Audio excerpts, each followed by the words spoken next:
How do stop-loss limits protect your poker bankroll? Imagine playing a game where you set a clear boundary on how much you're willing to lose before you walk away. That's exactly what stop-loss limits do in poker. They are a key part of advanced bankroll management, especially when you're playing different game formats or trying to push your skills further. When you set a stop-loss limit, you decide on a maximum loss amount for each session or over a certain period. For example, if you have a $500 bankroll, you might set a stop-loss of $50 per session. Once you hit that limit, you stop playing immediately. This prevents you from losing more money than you're comfortable with and keeps your bankroll safe from big, sudden drops. Stop-loss limits help you avoid the trap of chasing losses. When things aren't going your way, it's tempting to keep playing in hopes of winning back what you lost.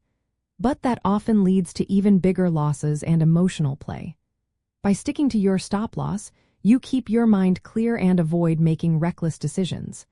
It's like a safety net that catches you before losses spiral out of control. This is especially useful in advanced play, where swings can be more intense and game formats like tournament or cash gameplay can vary greatly. Another benefit is that stop-loss limits help you stay disciplined. When you know you have a set boundary, you're less likely to play when tired or tilted. Some players combine stop-loss limits with time limits to prevent fatigue from clouding their judgment. For instance, you might decide to play no more than 2 hours at a stretch. When you reach your loss limit or time limit, you stop, no questions asked. This discipline helps preserve your mental focus and decision-making skills, which are vital in advanced concepts of poker. There are different ways players approach stop-loss limits based on their style. Conservative players set higher limits relative to their bankroll, giving them room to withstand natural downswings without panic.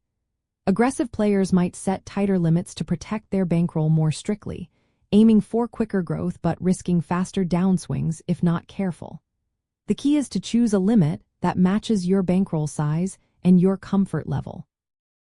Setting your stop-loss limit before you start playing is essential.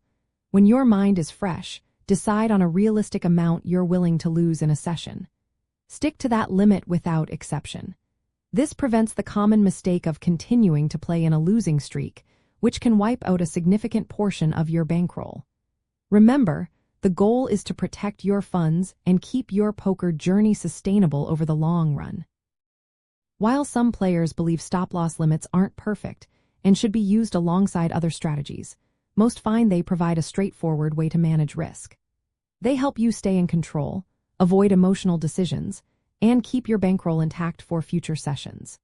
In the end, using stop-loss limits as part of your advanced bankroll management toolkit is one of the smartest moves you can make to keep your poker career on track and avoid losing everything in a bad run.